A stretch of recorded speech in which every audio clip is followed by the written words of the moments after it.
Litani আর Zirani river, মানে Litani নদী আর জিরানি নদী, আজকের কনটেক্সটে এই দুটো নদী ভীষণ রকম ইম্পর্ট্যান্ট। কারণ আজকে যে বিষয়ে আমরা কথা বলতে চলেছি সেই বিষয়ের হিন্ট আমরা গত সপ্তাহে আপনাদের দিয়েছি। সেটা হচ্ছে গ্রেটার ইসরায়েল তৈরির যে ভাবনা ইসরায়েলের মানুষের রয়েছে, ইসরায়েলের একটা বড় জনসংখ্যার রয়েছে এবং সর্বোপরি ইসরায়েলের সরকারের রয়েছে, তা কিন্তু যেভাবে ইসরায়েল সরকার ইমপ্লিমেন্ট করতে শুরু করেছে সেই ইমপ্লিমেন্টেশনে এই মুহূর্তে এই দুটো নদী অর্থাৎ লিতানি এবং জিরানি নদী ভীষণ রকম গুরুত্বপূর্ণ। যুদ্ধ চলছে একটি এশিয়ার দেশ এবং তারপর আক্রমণ চালিয়েছে কোথাকার একটি দেশ, উত্তর আমেরিকার একটি দেশ যার নাম ইউনাইটেড স্টেটস অফ আমেরিকা, এবং তার সাথে যুক্ত হয়েছে আরও একটি দেশ যেই দেশটির নাম ইসরায়েল।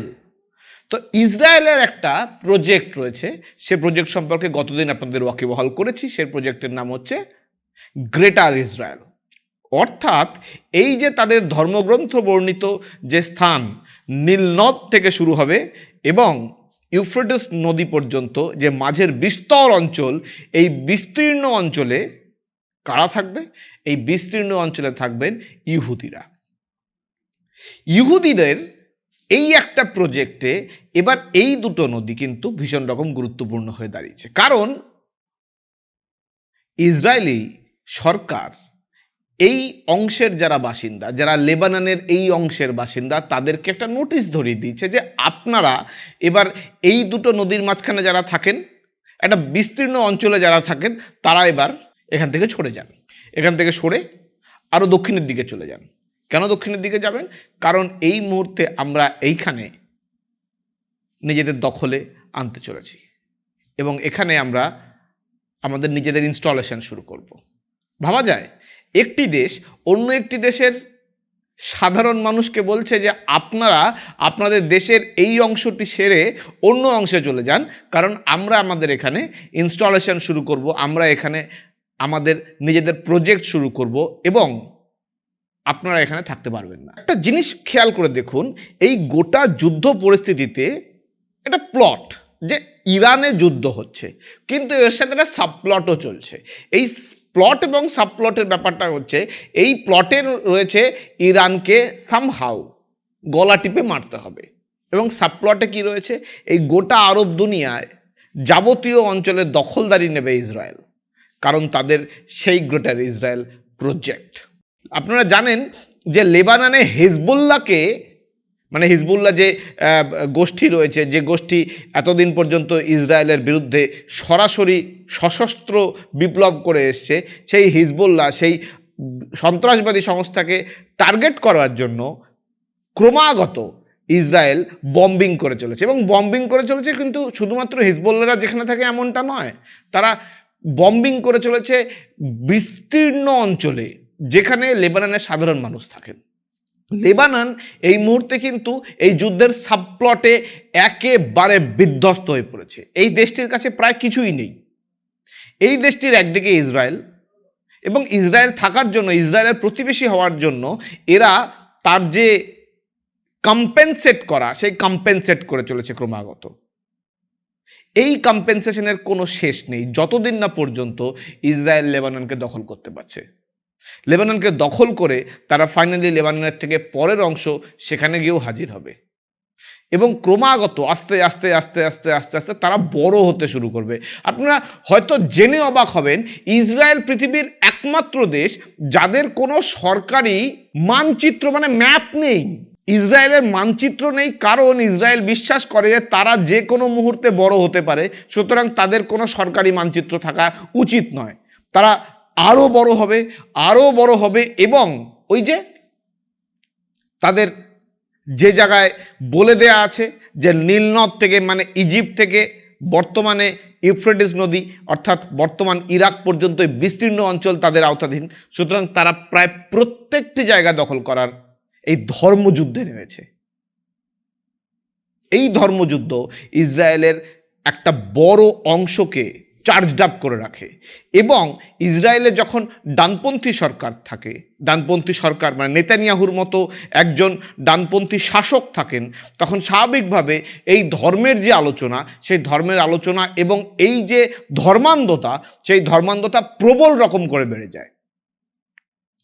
ইসরায়েলের কাছে এই ধর্মান্ধতা বারবার একটা বড় রসদ হয়ে উঠেছে ইসরায়েলের সরকারের কাছে টিকে থাকার জন্য। ইসরায়েলের ডানপন্থী যারা এই পলিটিক্যাল পার্টিজ রয়েছে, রাজনৈতিক দল রয়েছে, তারা কিন্তু ক্রমাগত এই ইন্ধনেই নিজেদেরকে জারিত করেন, মানুষকে জারিত করেন। একটা অদ্ভুত সিচুয়েশন। একটি দেশ আরেকটি দেশকে দখল করে নিচ্ছে কারণ সেই দেশটিতে হিজবুল্লাহ নামে একটি উগ্রবাদী সংস্থা, সন্ত্রাসবাদী সংস্থার কিছু মেম্বার্স থাকে। আজকে যখন প্রিসাইজলি অ্যাটাক করে, প্রিসিশন অ্যাটাক করে, মানুষকে লোকেট করে, মানুষের ঠিক টার্গেট সেট করে কাউকে মেরে দেওয়া যায়, একদম টার্গেট সেট করে মেরে দেওয়া যায়। ভারত চাইলেই কিন্তু পাকিস্তানে একটা বড় অংশে বম্বিং করতে পারতো না, কিন্তু করেনি। অপারেশন সিন্দুরের সময় ভারত ঠিক টার্গেটেড জায়গাগুলো সেখানেই অ্যাটাক করেছে, কারণ সাধারণ মানুষকে তারা আক্রমণ করতে চায়নি। ইসরায়েল ঠিক তার উল্টো কাজটি করছে। ইসরায়েল টার্গেট করছে আজকে লেবাননকে, গতকাল করেছে গাজাকে এবং আগামীতে অন্য কোনো দেশকে। এখানে তারা এই বিগত কয়েকদিনে যুদ্ধের এই পরিস্থিতিতে তারা ইরানকে আক্রমণ করা বাদ দিয়ে লেবাননকে আক্রমণ করা শুরু করেছে। কারণ লেবানন তাদের প্রজেক্টের একদম সবথেকে কাছের অংশে, সবথেকে সফট টার্গেট। 70টির উপরে হাসপাতাল আক্রমণ করা হয়েছে, 40টির উপরে অ্যাম্বুলেন্স নষ্ট করে দেওয়া হয়েছে এবং 5টি হাসপাতালকে তো পুরোপুরি ধূলিসাৎ করে দেওয়া হয়েছে। তার মানে মানুষ যখন আহত হবে, তাদের সামান্য ন্যূনতম চিকিৎসা পাওয়ার যে সম্ভাবনা, সেই সম্ভাবনাটিও যেন না থাকে এবং তারা যেন বাধ্য হয় তাদের নিজেদের দেশেই রিফিউজি হয়ে যেতে। ইসরায়েল এখনো পর্যন্ত শুধুমাত্র এই মধ্যপ্রাচ্যের 3টি দেশ থেকে, একটি অবশ্যই প্যালেস্টাইন, দ্বিতীয় দেশটি ইরান এবং তৃতীয় দেশটি লেবানন, এই 3টি দেশ থেকে কম করে হলেও 60 লাখের বেশি লোককে নিজেদের দেশেই রিফিউজি বানিয়ে দিয়েছে। তাদের এই প্রজেক্ট আগামীতে সত্যি সত্যি এই পৃথিবীকে একটা ভিন্ন জায়গায় দাঁড় করাবে। এই ভিন্ন জায়গা কিভাবে সেট হবে? ধর্মের ভিত্তিতে। কারণ ডানপন্থী রাজনীতি ক্রমাগত সেই সব দেশে ধর্মকেন্দ্রিক হয়ে উঠছে। গত এপিসোডে আমরা বলেছি যে ধর্মকেন্দ্রিক রাজনীতি ইরান যেরকম শুরু করেছে, তারা চাইছে মধ্যপ্রাচ্যে যত মুসলমান দেশ রয়েছে তাদের প্রধান হয়ে উঠতে। সেরকম করে ইসরায়েলও চাইছে ইহুদিদের মধ্যে প্রধান হয়ে উঠতে। একটা জিনিস চিন্তা করে দেখুন, যে দ্বিতীয় বিশ্বযুদ্ধের সময় সবথেকে বেশি আক্রান্ত হয়েছে এই ইহুদিরা, এই জার্মান বাহিনীর হাতে, সেই ইহুদিরা আজকে অন্য দেশগুলোকে ঠিক একই রকম করে আক্রমণ করছে, একই রকম করে আক্রান্ত করছে। অর্থাৎ একটি দেশ যাদের অনেক বেশি সহানুভূতিশীল হওয়া উচিত ছিল, তারা কিন্তু সেই সহানুভূতি প্রদর্শন করছে না। দ্বিতীয় বিশ্বযুদ্ধের পরে ইসরায়েলের টার্গেটই ছিল বিভিন্ন দেশে তাদের নিজেদের মোসাদের এজেন্ট ফিট করা, এবং এই মোসাদ এজেন্ট ফিট করার জন্য তারা একটা অদ্ভুত রকম প্ল্যান করে। এই প্ল্যানের অংশ হিসেবে তারা বিভিন্ন দেশের বিভিন্ন নেতা মন্ত্রী তাদেরকে হানি ট্র্যাপ করে। তাদের সামনে নারীদেরকে দিয়ে অফার দেয়া হয় এবং যখন তারা হানি ট্র্যাপে ফেঁসে যায়, তখন হয়ে দাঁড়ায় তাদের দেশের চালিকা শক্তি ইসরায়েলের হাতে নিয়ে নেওয়া। এভাবেই আপনারা জানেন তারা এপস্টিনকে ব্যবহার করেছে আমেরিকাকে টার্গেট করার জন্য। এদের যে বেড টু বোর্ড, অর্থাৎ প্রথমে বিছানা, তারপরে সেখান থেকে বোর্ড, অর্থাৎ যে তাদের যে মূল যে চালিকা শক্তি, সে চালিকা শক্তির অংশ হয়ে ওঠে। এটাই ইসরায়েলের দীর্ঘদিনের অভ্যেস, বেড টু বোর্ড। এই বেড টু বেড চলতে চলতেই ইসরায়েল একদিন এই পরিস্থিতির জন্ম দেয়, যে পরিস্থিতিতে কোনো দেশ, পৃথিবীর অন্য কোনো দেশ তাদের বিরুদ্ধে কোনো রকমভাবে আঙুল তোলে না। তারা তাদের এই স্বেচ্ছাচারিতা ক্রমাগত চালিয়ে যায়। ভেবে দেখুন, একটি দেশের প্রধানমন্ত্রী, যিনি ইন্টারন্যাশনাল ক্রিমিনাল কোর্টে যাকে ক্রিমিনাল হিসেবে দাগিয়ে দেয়া হয়েছে, তিনি পৃথিবীর বিভিন্ন দেশে যাচ্ছেন এবং তাকে কেউ অ্যারেস্ট করছে না। এই ঘটনা কিন্তু এর আগে কোনোদিন ঘটেনি। ইসরায়েল এই গোটা পৃথিবীতে তাদের যে এই মূল যে নীতি রয়েছে, অর্থাৎ এই মোসাদের দ্বারা যে হানি ট্র্যাপ করার যে নীতি, সেই হানি ট্র্যাপ করার নীতিতে এমনভাবে সফল হয়েছে যে কোনো দেশের সরকারের পক্ষেই তাদের বিরুদ্ধে আঙুল তোলা সম্ভবপর নয়। এবং এই কারণেই তারা আজকে অপ্রতিরোধ্য। তাদের মূল টার্গেটই এবার তাদের মূল লক্ষ্য, যে লক্ষ্যে তারা দীর্ঘদিন ধরে পৌঁছতে চাইছে, সেই লক্ষ্যে পৌঁছানো।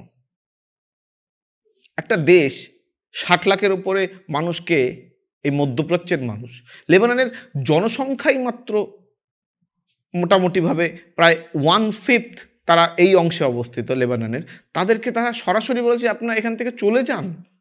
কারণ আমাদের যে প্রজেক্ট রয়েছে সেই প্রজেক্টের অংশ, এবং এই অংশে আপনারা কোনো রকমভাবেই গ্রহণযোগ্য নন। ভাবা যায় একটি দেশকে এভাবে, একটি স্বাধীন দেশকে এভাবে নিজেদের আঙুলের তলায়, বুড়ো আঙুলের তলায় এনে পিষে মারা। এই ঘটনা কিন্তু আজকের পৃথিবী খেয়াল করে দেখছে। এই পৃথিবী, আজকের পৃথিবী, তারা কিন্তু এই গোটা ঘটনাকে চাক্ষুষ করছে। আমেরিকার যারা অন্যতম বড় মাথা, অন্যতম বড় চালিকা শক্তি, তাদের পেছনে যে নেটওয়ার্কটা কাজ করে সেটা অবশ্যই ইহুদিদের নেটওয়ার্ক। এবং গোটা পৃথিবীর যত ইহুদি আছে তাদের একটা বড় অংশ কিন্তু ইসরায়েলকে, এই যে তাদের গ্রেটার ইসরায়েলের প্রজেক্টে, তাদেরকে কিন্তু সহায়তা করে। এবং এই সহায়তার জায়গা থেকেই তারা আজকে এরকম অপ্রতিরোধ্য হয়ে উঠেছে। এটাকে সাফল্য বলা যাবে কিনা জানি না, তবে মানব ইতিহাসে কিন্তু এই ঘটনাটি সত্যি সত্যি একটি ন্যাক্কারজনক ঘটনা হয়ে দাঁড়াবে, একদম ন্যাক্কারজনক ঘটনা হয়ে দাঁড়াবে। কারণ মানুষ তাদের চোখের সামনে দীর্ঘদিন ধরে এই অপরাধ হতে দেখছে, সবাই দেখছে, কোনো কারণ ছাড়া দিনের পর দিন বিভিন্ন দেশকে গুড়িয়ে দেয়া হচ্ছে শুধুমাত্র এই অজুহাত দিয়ে যে সেখানে কোনো সন্ত্রাসবাদী গোষ্ঠী আস্তানা ঘিরে রয়েছে। আজকে সেটা হিজবুল্লাহ, এর আগে সেটা ছিল হামাস। অর্থাৎ হামাস, হিজবুল্লাহ যারাই থাক, তারা আমাদের প্রাইম টার্গেট। এটা তো দেখানো হয়, হাতির দাঁত, দেখানোর দাঁত, কিন্তু তার পেছনের প্রজেক্টটা থাকে হচ্ছে আমরা এই হিজবুল্লাহ বা হামাসকে সরাসরি আক্রমণ না করে আক্রমণ করব সেই দেশের নাগরিকদের, যাতে এই দেশগুলো একদিন বাধ্য হয়ে, এই নাগরিকরা একদিন বাধ্য হয়ে আমাদের বশ্যতা মেনে নিতে অলমোস্ট রাজি হয়ে যায়, by hook or by crook.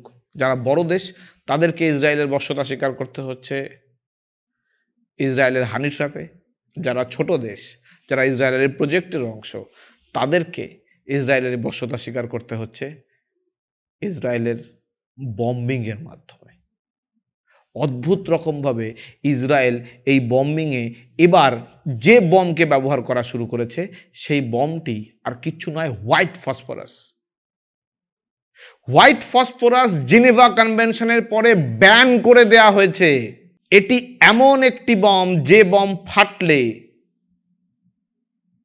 শুধুমাত্র যেখানে ফাটছে সেখানে নয়, তার ছোট ছোট ছোট ছোট ছোট ছোট কণা যেই মুহূর্তে অক্সিজেনের সংস্পর্শে আসে জ্বলতে শুরু করে। যে মানুষের চামড়ায় লাগে সেই মানুষের চামড়া খুলে যায়। যদি কেউ ট্রিটমেন্টের জন্য হাসপাতালে যায়, সেখানে এই ট্রিটমেন্টের সময় তার সেই ক্ষতের ওপরে ব্যান্ডেজ বেঁধে দেয়া হয়। এখানেই কিন্তু রেয়াত পাওয়া সম্ভব নয়, কারণ যেদিন ওই ব্যান্ডেজ খোলা হবে সেদিন আবার ওখানে লেগে থাকা ফসফরাস আবার অক্সিজেনের সংস্পর্শে আসবে এবং আবার জ্বলতে শুরু করবে। এই বোমা বানানো এবং প্রয়োগ করা পৃথিবীতে নিষিদ্ধ।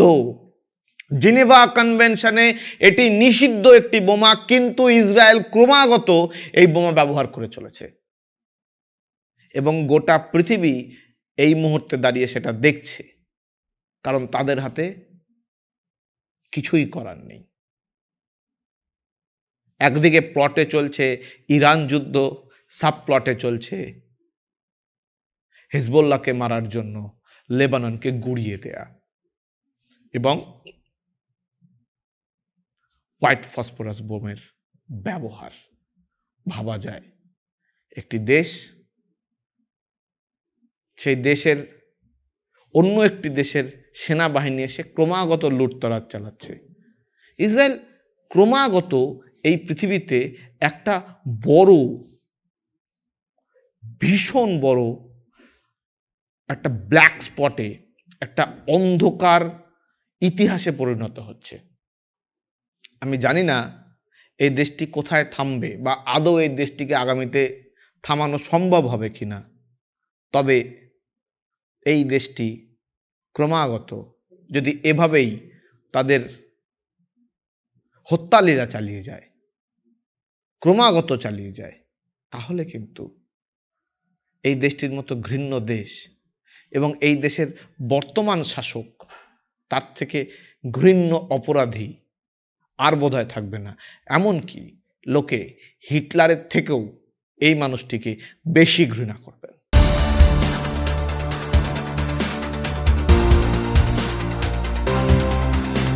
This channel does not promote any violent or harmful or illegal activities. All content provided by this channel is meant for an educational purpose only.